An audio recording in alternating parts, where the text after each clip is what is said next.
জাদুঘরের গুরুত্ব আসলে আপনারা দেখবেন যে যখন পৃথিবীর যে কোনো দেশে আপনারা যান, দুইটা জায়গায় আমরা হচ্ছে ভিজিট করি। প্রথম জায়গাটা হচ্ছে ওই দেশের মিউজিয়াম, কারণ ওই মিউজিয়ামে গেলে আমরা জানতে পারি ওই জাতিটা কতটা সমৃদ্ধ এবং তার কোন পথ দিয়ে জার্নি করে এই জাতি আজকে এখানে এসে পৌঁছেছে, এটা জানার একমাত্র উপায় হচ্ছে জাদুঘর। কিন্তু যে কোনো কারণে হোক, জাদুঘরটা আমাদের এখানে আসলে অনেকটাই অবহেলিত। যেমন আপনি যদি ঢাকায় আমরা কত মানুষ থাকি, আপনি যদি খোঁজ নেন কতজন মানুষ বা আমাদের এখানে যারা আছেন আমরা কতজন জাদুঘরে যাওয়ার প্রয়োজন বোধ করি, কারণ ওখানে যাওয়াটা যে জরুরি, ওখানে গেলে যে আমি কিছু জিনিস জানতে পারবো এবং এটা যে একবার গেলেই আমার কাজ শেষ হয়ে যাবে না, এটা যে প্রতিনিয়ত কী বলে একটা নবায়ন চলতে থাকবে এবং যার ফলে আমি প্রায় যেতে উৎসাহ বোধ করবো, এই জিনিসগুলো আসলে আমাদের জাদুঘরের ক্ষেত্রে কখনো হয়নি আনফর্চুনেটলি।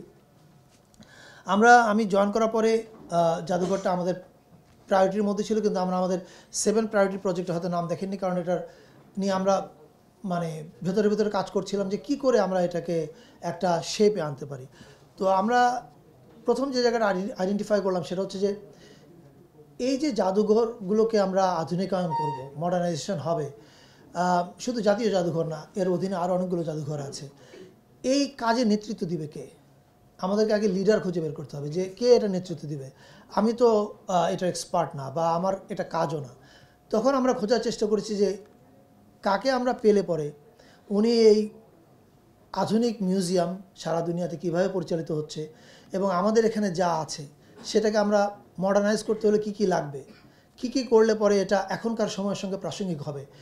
মানে যেমন আপনাদেরও সবাই নিশ্চয়ই কাজিনরা যখন এমনকি ব্যাংকক বা আশেপাশের কোনো দেশেও যায়, দেখবেন যে ওদের মিউজিয়ামে আগে যায়। আমাদের এখানেও এই অভ্যাসটা কি করে চালু করানো যায়, কি কি মডার্নাইজেশনের জায়গায় আমরা পিছিয়ে আছি, এই জিনিসগুলো নিয়ে কাজ করবার জন্য আমাদের একজন লিডার প্রয়োজন ছিল।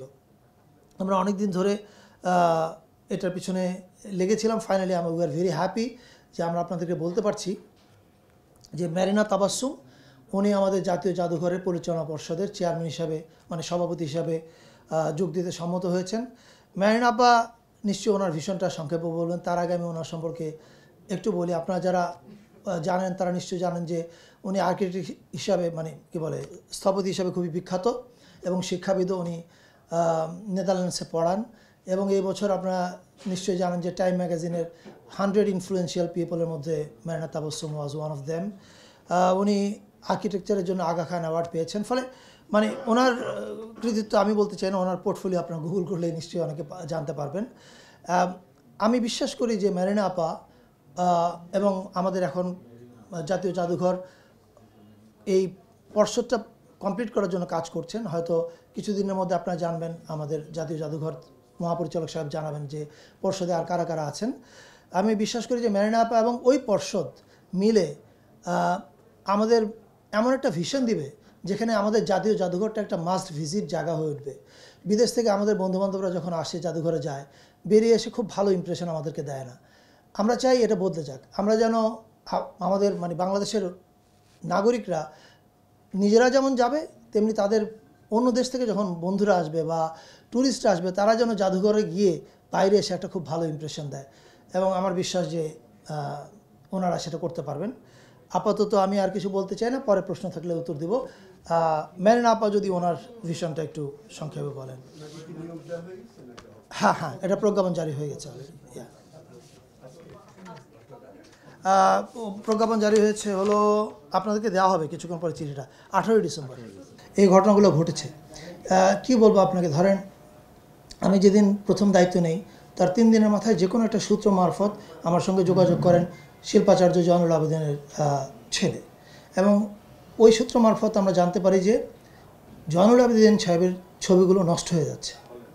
এবং এটা জানা মাত্র আমি ইমিডিয়েটলি বলি যে ওনাকে বলেন আমাদের সঙ্গে যোগাযোগ করতে, আমরা ইন্টারফেন করতে চাই, আমরা এগুলো উপরে কাজ করতে চাই, এবং এটা এখন একটা অফিসিয়াল প্রসেসের মধ্যে আছে।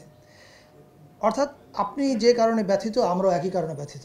কেন আমাদের হিস্ট্রি এভাবে নষ্ট হবে? এটা হতে পারে না। 1, 2 নম্বর হচ্ছে কবে আমরা কাজ শুরু করব। আমার ধারণা আর মানে এই সপ্তাহের মধ্যেই কমিটিটা পুনর্গঠন হয়ে যাবে। আতর সাহেব এটা টেক ওভার মানে লুক আফটার করছেন। কমিটি পুনর্গঠন হয়ে যাওয়ার পরেই একটা কমিটির বৈঠক বসবে এবং বৈঠক বসার পরে আমি নিশ্চিত ওই মিটিংয়ের আলোচনার আলোকে ওনারা ওনাদের ভিশন রেডি করবে যে আমরা কি করতে চাই, এবং ওনারা নিশ্চয়ই শর্ট টার্ম কিছু ভিশন করবে যে 3 মাসে কী করব, 6 মাসে কী করব, 1 বছরে কী করব। অ্যান্ড আই এম শিওর এটা আপনারা জানতে পারবেন যখন এই ভিশনগুলো রেডি হয়ে যাবে, তখন আপনারা জানতে পারবেন যে আসলে ক্লিয়ার, মানুষের কাছে পরিষ্কার থাকবে যে 3 মাসে এটা হচ্ছে, 6 মাসে এটা হবে, 1 বছরে এটা হবে। এই সময়টা কি জাদুঘর প্রদর্শনীর জন্য খোলা থাকবে নাকি বন্ধ থাকবে? না, প্রদর্শনী চলছে এখন, যেভাবে খোলা আছে খোলা থাকবে। এখন ধরেন কথার কথা কোনো একটা জায়গাতে ওনাদের সংস্কারের কোনো একটা কাজ করতে হবে, হয়তো ওই কর্নারটা, এটা আমরা এখন জানি না, এটা ওনারা ভীষণ রেডি করলে পরে বুঝতে পারবো যে এরকম কিছু ঘটবে কি না। যদি ঘটে তাহলে হয়তো ওই কর্নারটা বন্ধ থাকবে, কিন্তু তার জন্য জাদুঘর বন্ধ হয়ে যাবে না। জি,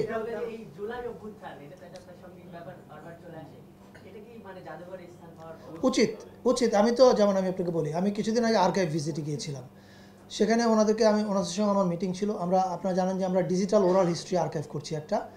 আমাদের লক্ষ্য হচ্ছে লাখের অধিক মানুষের টেস্টিমনি নেওয়া, ক্যামেরায় বলবেন তার যে স্বজন হারিয়েছে, কিভাবে সে মারা গেছে, কারা তাকে গুলি করেছে, আর যিনি আন্দোলনে যোগ দিয়েছিলেন তার সাহসের গল্প উনি বলবেন। এই গল্পগুলো আমরা একটা আর্কাইভে রাখবো। এই আর্কাইভে রাখার অর্থ হচ্ছে এই যে এই আর্কাইভের দেয়ালটা এত উঁচু হবে যে কোনো ফ্যাসিস্ট আর এই দেয়াল পার হয়ে ফ্যাসিস্ট হওয়ার চেষ্টা করবে না, সে যেই হোক। ওই মিটিংয়ে আমাদের এই আলোচনা এসেছিল, ধরা যাক এই যে হাসান রুবায়েতের একটা কবিতা খুব ওই সময় আন্দোলনে শক্তি জুগিয়েছিল, রাইট? এই কবিতাটা যদি হাসান রুবায়েত নিজের হাতে লিখে তার নামটা স্বাক্ষর করে দেয়, এটা যদি আর্কাইভে থাকে, এমনকি মিউজিয়ামেও থাকে, তাহলে কিন্তু আপনি ইতিহাসের সঙ্গে নিজেকে নবায়ন করছেন সবসময়। আমরা কিছুক্ষণ আগে ওখানে বসে আড্ডা দিচ্ছিলাম, এই আপনি যে প্রশ্নটা করছেন এটি নিয়ে আমাদের মধ্যে কথা হচ্ছিল যে আমরা জাদুঘরে আমাদের পুরনো ইতিহাস দেখাবো, আমাদের অনেক কিছু এখনও দেখানো নাই, আমরা কিভাবে আজকে এখানে এসেছি এই ইতিহাসটা প্রপারলি নাই। ইতিহাসের ক্ষেত্রে অনেক রাজনীতিকরণ হয়েছে, ইতিহাসের কিছু অংশকে মাইনাস করার চেষ্টা করা হয়েছে, আমাদের পরিচয়ের একটা অংশকে মোছার চেষ্টা করা হয়েছে নানাভাবে। এইগুলো আমার মনে হয় না নতুন এই মেহরাবাদের নেতৃত্বাধীন যে পরিষদ বা পর্ষদ, তারা এগুলো করবে বলে আমার মনে হয় না। তারা এগুলো বরং মিটিগেট করার চেষ্টা করবে। আর এই জুলাই অভ্যুত্থানের ব্যাপারটা জাদুঘরে ঢুকবে কিনা, নিশ্চিতভাবে ঢুকবে। একটা তো জানেন যে আপনারা গণভবনকে জুলাই জাদুঘর করা হচ্ছে, সেটা নিয়ে একটা কমিটি করা হচ্ছে, সামনে একটা কাজ শুরু হবে, ওইটা স্পেসিফিক্যালি জুলাইয়ের জন্য। কিন্তু আমি মনে করি আমাদের ন্যাশনাল মিউজিয়াম এবং আর্কাইভেও জুলাইয়ের অনেকগুলো জিনিস থাকা উচিত। যেমন আনাস যে চলে গেল চিঠিটা লিখে, আনাসের চিঠি তো আর্কাইভ এবং জাদুঘর দুজনই বলতে পারে এটা আমাদের এখানে থাকতে পারে। There can be a July corner. আমি নিশ্চিত এগুলো নিয়ে ওনারা কাজ করবে। বঙ্গবন্ধু একটা পার্ট হিস্ট্রি না, নিশ্চয়ই হিস্ট্রির পার্ট। এটা নিয়ে আজকে আমি উত্তর দিতে চাচ্ছি না, এই কারণ এটা নিয়ে উত্তর দিতে গেলে আমাকে অনেক বিস্তারিত কথা বলতে হবে। এটা নিয়ে উত্তর দিতে গেলে প্রসঙ্গটা অনেক দিকে চলে যাবে। আইকনাইজেশন কীভাবে ফ্যাসিজমকে হেল্প করেছে, অনেকগুলো প্রসঙ্গ আসবে। সো এই প্রশ্নের উত্তর আমি আরেকদিনের জন্য তোলা থাকা, আজকে আমরা শুধু জাতীয় জাদুঘরের প্রসঙ্গে থাকি না। প্রথম পরিবর্তনটা হচ্ছে, দেখেন আমাদের পর্ষদগুলো আসলে সেই অর্থে কখনো ফাংশন করেনি। পর্ষদগুলো রাখা হতো আমি যদি মন্ত্রী হই আমি এমন পর্ষদই রাখবো যাতে আমার দুর্নীতি করতে সুবিধা হয়। পর্ষদগুলো কখনো ভিশন দিয়েছে বলে আমি দেখতে পাচ্ছি না কাজের মধ্যে রিফ্লেকশন, রাইট?